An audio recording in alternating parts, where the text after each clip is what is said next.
আগবঢ়াই লৈ যোৱা তোমাৰ সাংবাদিক বন্ধুসকল লগতে আমাৰ মাজত পূৰ্ব অসম সাংবাদিক সন্থাৰ শ্ৰদ্ধা সভাপতি মহোদয় উপস্থিত আছে লগতে আমি বোকাখাতৰ সকলো সাংবাদিকলৈ আমি এইখিনিতে স্বাগতম জনাইছোঁ আৰু লগে লগে আপোনালোকৰ পৰিচয়ৰ লগতে আমি একোটিকৈ গছপুলিৰ সৈতে আজি আমি এটি সম্বৰ্ধনা জনাব খুজিছোঁ কিয়নো বৰ্তমান অৱস্থাত গামোচা যোনফালে ফুল থকা মেচিনৰ গামোচাবিলাক আমি সম্বৰ্ধনা জনোৱাতকৈ আমি ভাবিছোঁ এটি বকুল গছৰ পুলিৰে সৈতে আমি প্ৰত্যেককেই সম্বৰ্ধনাটি আগবঢ়াম গতিকে এই সম্বৰ্ধনা প্ৰথম অৱস্থাতে আমি আগবঢ়াবৰ কাৰণে আগবাঢ়িছোঁ আমাৰ পূৰ্ব অসম সাংবাদিক সন্থাৰ অসম ৰাজ্যিক সাংবাদিক সন্থাৰ সভাপতি শ্ৰী সময় ৰাজখোৱা দিৱসে যি ফুল গছৰ পুলিৰে আদৰণি জনাবৰ বাবে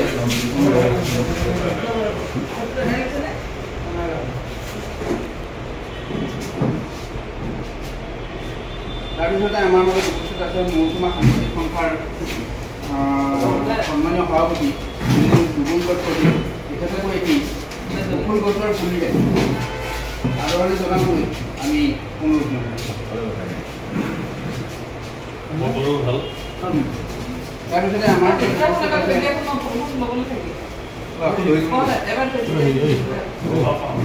শ্ৰী নিৰ্বাচন তেখেতকো এটি বকুল পুলিৰে আদৰণি জনাবলৈ সম্পাদকক অনুৰোধ জনাইছোঁ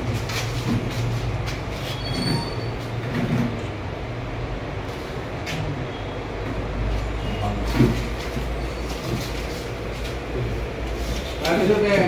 আমাৰ মাজত উপস্থিত আছে কাৰ্টৰ টাইম ভূপেন হাজৰিকা তেখেতক আমি আদৰণি জনাবলৈ অনুৰোধ জনাইছোঁ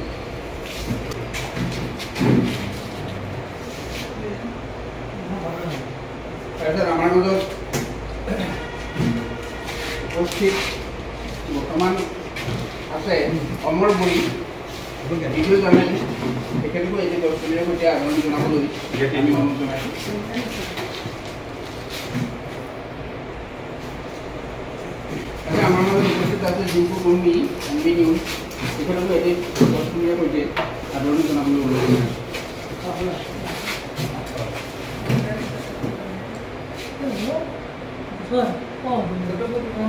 তাৰপিছত আমাৰ মাজত উপস্থিত আছে মৃদুস্মিতা শৰ্মা ৰাইজৰ খবৰ তেখেতকো এটি গছপুলিৰে সৈতে আদৰণি জনাবলৈ অনুৰোধ জনাইছোঁ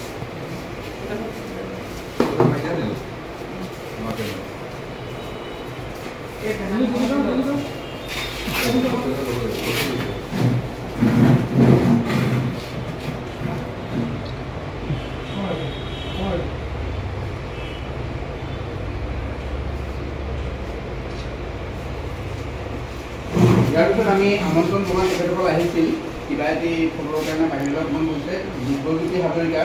প্ৰদীপ কুমাৰ হাজৰিকা সুচিত্ৰ তামুলী তেখেতসকল আহি পালে আমি তেখেতসকলক একত্ৰিত গছপুলিৰে সৈতে আদৰণি জনাম গতিকে আজি এই নিৰ্দিষ্ট দিনটোত আমি সাংস্কৃতিক ঐক্য মঞ্চৰ নলমলাই কৰ্মী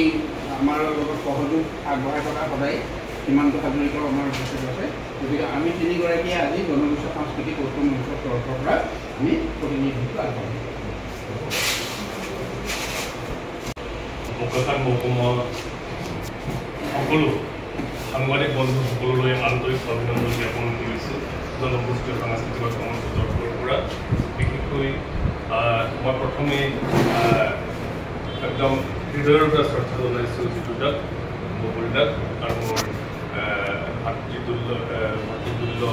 আমাৰ নিৰুদাক আৰু সমূহ সাংবাদিক বন্ধুসকল ভাতৃবন্ধুসকল পুনৰবাৰ আমি আপোনালোকক সেৱা জনাইছোঁ আমাৰ জনগোষ্ঠীয় সাংস্কৃতিক ঐক্য মঞ্চৰ তৰফৰ পৰা আজি আপোনালোকক আমি এই বোকাখাত নাট্য মন্দিৰত আজি সংবাদমেল আমি অনুষ্ঠিত কৰাৰ চিন্তা চৰ্চাৰে আপোনালোকক আমন্ত্ৰণ জনাইছোঁ কথাটো হৈছে কি আমাৰ জনগোষ্ঠীয় সাংস্কৃতিক ঐক্য মঞ্চই যোৱা 18 চনতে জন্মগ্ৰহণ কৰি এতিয়ালৈকে আমি কাম কাজ কৰি আছিলোঁ আৰু ক্ৰমে আমি কৰি আছোঁ আৰু অনাগত দিনত আমি অসমীয়া জাতিৰ বাবে কাম কাজ কৰি যোৱাৰ পৰিকল্পনা কৰিছোঁ সেয়েহে আমাৰ লক্ষ্য উদ্দেশ্য আৰু আমি অসমীয়া জাতিৰ বাবে কাম কাজ কৰাৰ মানসেৰে অহা মে মাহৰ 18 তাৰিখৰ পৰা 20 জুন তাৰিখলৈকে আমি এটা অসমীয়া জাতিৰ যাত্ৰা অসমীয়া সংস্কৃতিৰ যাত্ৰা আমি সাংস্কৃতিক ঐক্যৰ যাত্ৰা এটা কৰিব লৈছোঁ সেয়েহে এই যাত্ৰাত সকলো অসমবাসীক আমি আহ্বান জনাম যে আমি কোনো গোষ্ঠীগত সংঘৰ্ষ তথা গোষ্ঠীগত যাতে সংঘাত অনাগত দিনত আমাৰ অসমত নাহক অসমীয়া জাতিৰ মাজত আৰু আমি ক্ৰমে আমাৰ কৰ্ম সংস্কৃতিবোৰ হেৰুৱাই পেলাইছোঁ কৰ্ম সংস্কৃতিবোৰ জীয়াই ৰখাৰ স্বাৰ্থত আমি এই যাত্ৰা কৰিব লৈছোঁ অহা 18 তাৰিখ আমি মাজুলীত আৰম্ভ কৰিম আমাৰ গড়মূৰ সত্ৰত আৰু ক্ৰমে আমি মাজুলীৰ পৰা ধেমাজি হৈ গৈ একদম ধুবুৰীত গৈ ধুবুৰীৰ পৰা আকৌ আহি গোৱালপাৰা হৈ আমি শদিয়াত সামৰিম আমি যি আমাৰ উঠি অহা প্ৰজন্মৰ সঁচা কথা ক'বলৈ গ'লে অসমীয়াৰ প্ৰকৃত শিল্পী গণশিল্পী ৰাজীৱ ভটিয়াৰ আমি সমাধিস্থলীত এই অনুষ্ঠান সামৰিম সেয়েহে আশা কৰিম সমূহ অসমবাসীক মই আহ্বান জনাইছোঁ জনগোষ্ঠী সাংস্কৃতিক ঐক্য মঞ্চৰ তৰফৰ পৰা আমি কোনো জনগোষ্ঠী একাকৰীয়া নকৰাকৈ বা কোনো জনগোষ্ঠী যাতে অসমৰ মানচিত্ৰৰ পৰা নোহোৱাকৈ বা বৃহৎ অসমীয়া জাতিৰ মহান অসমীয়া জাতিৰ কোনো জনগোষ্ঠী যাতে অনাগত দিনত বিলুপ্ত নহয় সেই কথা চিন্তা কৰি স্বকীয় বৈশিষ্ট্য জীয়াই ৰখাৰ কথা চিন্তা কৰি আমি এই যাত্ৰা কৰিব বিচাৰিছোঁ অসমীয়াৰ ঐক্যৰ যাত্ৰা যাতে মই মিচিং মই বড়ো জনগোষ্ঠীবোৰ তেনেকৈ ভাগ হৈ নাথাকি আমি অসমীয়া জাতি হৈ জীয়াই থকাৰ চিন্তা চৰ্চা কৰি এই যাত্ৰা আমি কৰিব লৈছোঁ যিহেতু আপোনালোকে জানে মই মিচিং মানুহ হিচাপে মিচিং 90% মানুহে নিজকে অসমীয়া বুলি অনুভৱ কৰিলেও তেওঁলোকে ক'ব নিবিচাৰে বা কিয় ক'ব নিবিচাৰে সেই কথাটো অনুভৱ কৰিবলগীয়া কথা সেয়েহে যাতে মই মিচিং হৈ অসমীয়া সেই কথাটো যাতে মিচিঙৰ মাজত আহিব লাগিব বড়ো হৈ অসমীয়া বড়োৰ মাজত আহিব লাগিব এই কথাবোৰ আমি চিন্তা চৰ্চা কৰিছোঁ কেইদিনমানৰ আগত এজন বড়ো ভাতৃয়ে ক'লে যে মিচিং জাতিক এনেকুৱা ধৰণৰ যাতে অনাগত দিনত আমাৰ মণিপুৰৰ দৰে যাতে সংঘাত নহয় মণিপুৰৰ দৰে যাতে আমাৰ বিশৃংখল নহয় আমাৰ জনগোষ্ঠীবোৰৰ মাজত সেই কথাটো চিন্তা চৰ্চা কৰি আমি জনগোষ্ঠীয় সাংস্কৃতিক ঐক্য মঞ্চই কাম কাজ কৰি আছোঁ কাম কাজ কৰি থাকিম আৰু অনাগত দিনত অসমীয়া জাতিৰ বলভৰ সজাৰ চিন্তা চৰ্চা কৰিছোঁ অসমৰ মাজমজিয়াত যাতে বিশ্বই দেখক অসমীয়া জাতিৰ অস্তিত্ব অসমীয়া জাতিৰ বীৰত্ব অসমীয়া জাতিৰ কেনেকুৱা এটা জাতি সেই কথাটো চিন্তা চৰ্চা কৰি আমি বলভৰ সাজিম আৰু আপোনালোকক আমি মুকলিমূৰীয়াকৈ আজি এই সংবাদ মেলৰ যোগেদি জনাইছোঁ যাতে এই ঐক্যৰ যাত্ৰাটোত সকলো অসমবাসীয়ে আমাক সহায় সহযোগ কৰে তাৰে আশা কৰি মোৰ তথা আমাৰ জনগোষ্ঠীয় সাংস্কৃতিক ঐক্য মঞ্চৰ তৰফৰ পৰা ক'বলগীয়া ইমান দেখা আমি ঠায়ে ঠায়ে পদযাত্ৰা কৰিম কিন্তু দাদা আজিৰ যুগত আৰু গাইড প্ৰয়োজন হ'ব যিহেতু আমি 32 দিন ঠিক কৰিছোঁ অনুষ্ঠানটো আগুৱাই লৈ যাম তেনেকৈ গোটেই পৰিকল্পনাটো কেনেকৈ কৰা হৈছে ধৰক এতিয়া আপোনালোকে যিটো পদযাত্ৰা কৰি হওক বা গোটেই অসমখনে ঘূৰিব ঐক্যৰ কাৰণে আমাৰ অসমীয়া জাতীয় ঐক্যতাৰ কাৰণে বা শক্তিশালী কৰিবৰ কাৰণে ইয়াত এতিয়া ধৰক কিছু খা খৰচৰ কথা আছে সাংস্কৃতিক দল বা এনেকুৱা ধৰণৰ কিছুমানো আছে কেনেধৰণে চিন্তা কৰিছে আমি চিন্তা চৰ্চা কৰিছোঁ আমাৰ 15-20 জনীয়া দল এটা আমাৰ সাংস্কৃতিক দল এটা থাকিব কণ্টিনিউৱাছ মাটি পানীৰ গান গাম আমাৰ কথাবোৰ কম অসমীয়া জাতি এক কৰাৰ কথা চিন্তা চৰ্চা কৰি আমি কথাবোৰ কম গানেৰে কম এই কথাবোৰ মাটি পানীৰ গান তাৰপিছত আমি চিন্তা চৰ্চা কৰিছোঁ শুভাকাংক্ষীসকলে যাতে আমাক সহযোগ দিয়ক এই কথাটো আমাৰ আছে সেইটো কাৰণে সকলো অসমবাসীৰ কথা আমি চিন্তা চৰ্চা কৰিছোঁ নিশ্চয় আমাক সহায় সহযোগ দিব 32 দিনীয়া কাৰ্যসূচী সাংস্কৃতিক তিনিটা মানে দল হ'ব যিটো দল আপোনালোকে লৈ যাব ক'ৰ পৰা মানে ইয়াৰ পৰাই যাব নে আমি মাজুলীতেই 5 দিনৰ আগত প্ৰেক্টিছ কৰিম আমাৰ মানে ৰিহাৰ্চেল থাকিব কি গান গাম কি কথা কম তেনেকুৱা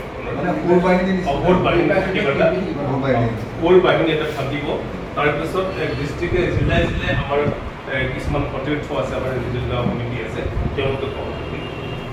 তেনেকৈ আমাৰ মিনিমাম 20খনমান জিলাত আমাৰ সমিতি আছে 20খনমান জিলা নিশ্চয় তেওঁলোকে নিজৰ হিচাপে পালন কৰিব আৰু অসমবাসী নিশ্চয় য'ত আমাৰ সমিতি কোন এটা নিশ্চয় বিভিন্ন দল সংগঠনে সহযোগ দিব বুলি আশা কৰিছোঁ। এতিয়ালৈকে যুৱসূত্ৰ কৰা নাই, এতিয়া কৰিবলৈ অহাকালিলৈ আমি যাম। ইতিপূৰ্বে আপোনালোকে আগতে বহু মেক্সিমাম অল ট্ৰাইমাৰ মানে ব্যক্তিক বা জনতাক বা ৰাইজক আপোনালোকৰ নামটোতে এটা প্ৰকাশ হৈ আছে যে জনজাতীয় সাংস্কৃতিক ঐক্য মঞ্চ, তাতে যিহেতু মানে জনগোষ্ঠীৰ জনগোষ্ঠীয় সাংস্কৃতিক ঐক্য মঞ্চ নামটোতে এটা আপোনালোকৰ যিখিনি মানে উদ্দেশ্য সেইখিনি বিফলিত হৈ আছে। কিন্তু এতিয়া বিভিন্ন আমাৰ অসমীয়া জাতি হৈছে বিভিন্ন জাতি জনগোষ্ঠীৰ সংমিশ্ৰণত বটোৱা এটা জাতি, নহয় জানো?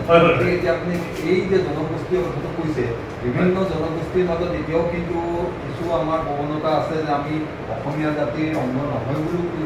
ক'বলৈ বিচাৰে। গতিকে এই ক্ষেত্ৰত জনগোষ্ঠীয় সাংস্কৃতিক ঐক্য মঞ্চৰ মানে ভূমিকা বা কৰণীয় কি হ'ব বুলি ভাবে? মুখ্য ভূমিকাটো সেইটোৱে হ'ব। আপুনি যিটো প্ৰশ্ন কৰিছে বা আপোনাৰ মনত যিটো গৈ লৈছে ভাৱ, এই ভাৱটোকে আমি মুখ্য কাম হিচাপে লওঁ বা গৈ কাম কাজ কৰি গৈ আছোঁ। আৰু জনগোষ্ঠী বুলি ক'লে প্ৰেক্টিকেল মই দেখা পাইছোঁ বেছিভাগ মানে মানুহে অকল জনজাতিবিলাকক বুজাই নেকি তেনেকুৱা অনুভৱ কৰে। কিন্তু জনগোষ্ঠী আমি আমাৰ চিন্তা চৰ্চাটো হৈছে বা সংজ্ঞাটো হ'ব লাগে বা হয় এনি কাষ্ট, আহোম জনগোষ্ঠী, কোনোবা মাৰোৱাৰী জনগোষ্ঠী, কোনোবা মিচিং জনগোষ্ঠী, আৰু ইয়াত অসমীয়া জাতিটোৰ দুটা ব্যৱধান আছে। আপোনালোকে জানে ভূপেন হাজৰিকা কোৱাৰ দৰে মানে ন অসমীয়া আৰু পুৰণি অসমীয়া। আমি ভাবিছোঁ জনজাতি তাহানি যুগৰ পৰা যিসকল আছে পুৰণি অসমীয়া, যিসকল বাহিৰৰ পৰা আহি নিজৰ মাতৃভূমি লৈছে অসমখনক, তেওঁলোকে ন অসমীয়া। তেনেকুৱা পুৰণি অসমীয়া আৰু ন অসমীয়া মিলি অসমীয়া জাতিটো আৰু জনগোষ্ঠী বুলি ক'লে কেনেকুৱা আছে মানে সেই কথাটোৱে আমি মানে মূলতঃ ক'বলৈ গ'লে অসমীয়া জাতি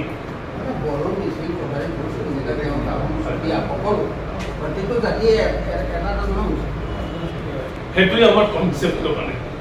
অসমবাসীক জনাইছোঁ আপোনালোকে আদৰে আমাক আঁকোৱালি ল'ব, আপোনালোকৰ সেৱক হৈ, আপোনালোকৰ মানুহ হৈ, আপোনালোকৰ কোনোবা এজন